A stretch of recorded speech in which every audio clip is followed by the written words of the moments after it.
The Mavericks contingent has touched down in Slovenia as they get ready to prepare to offer Luka Doncic his 5-year, $207 million contract extension. And could the Mavericks seriously be interested in another 7-footer?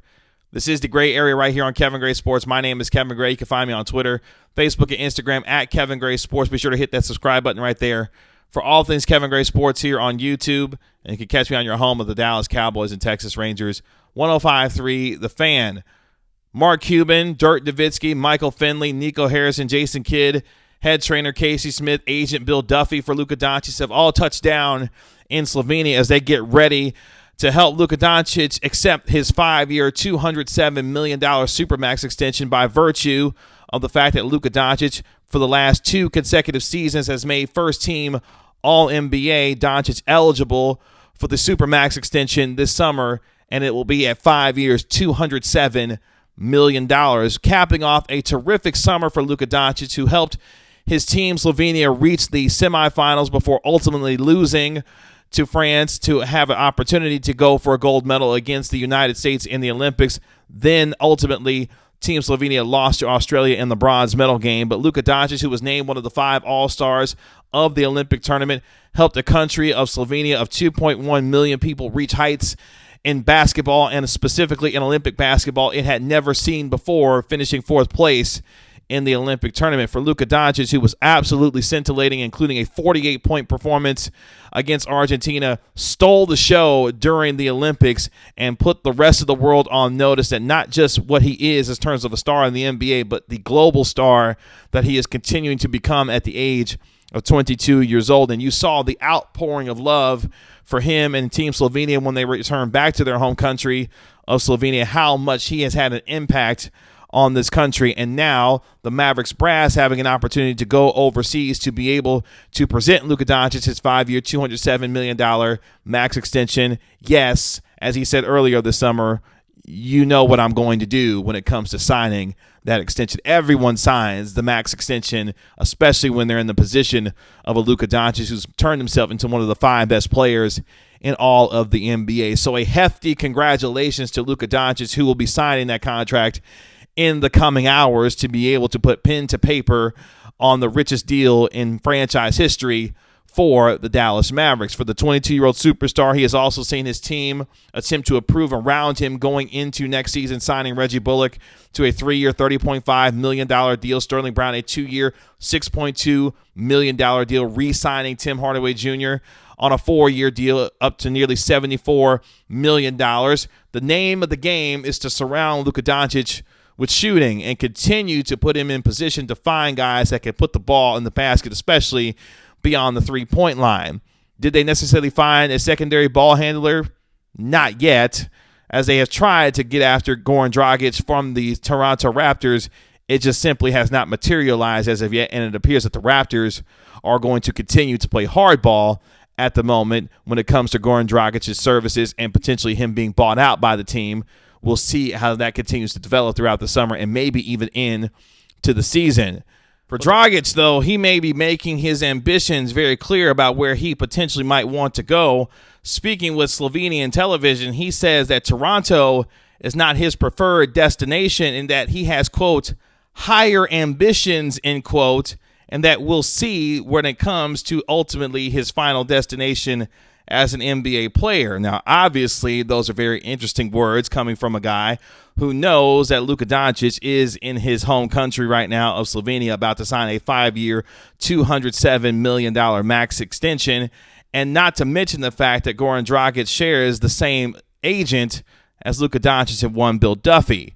So obviously very interesting words from a guy in Goran Dragic who doesn't appear that he wants to stay in Toronto, even though he'll be being paid nearly $20 million by the Toronto Raptors if he ultimately stays there. It has any leverage that the Raptors have had in terms of not wanting to buy him out, potentially now gone, with those particular statements.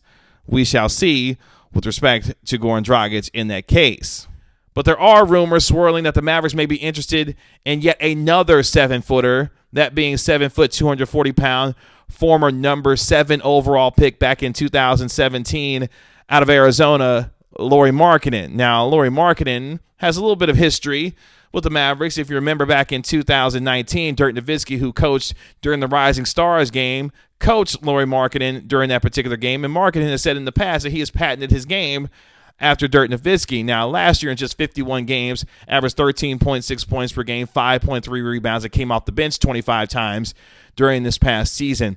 After a terrific sophomore year where he averaged nearly 19 points and over 9 rebounds, he's been quite disappointing in a Chicago Bulls uniform, and clearly a man who needs a change of scenery. The only problem is the Mavericks don't necessarily have much left to offer in the way of trying to get Lauri Markkanen potentially in a Mavericks uniform. They do still have their trade exception of nearly $11 million that they acquired when they moved Josh Richardson to the Boston Celtics.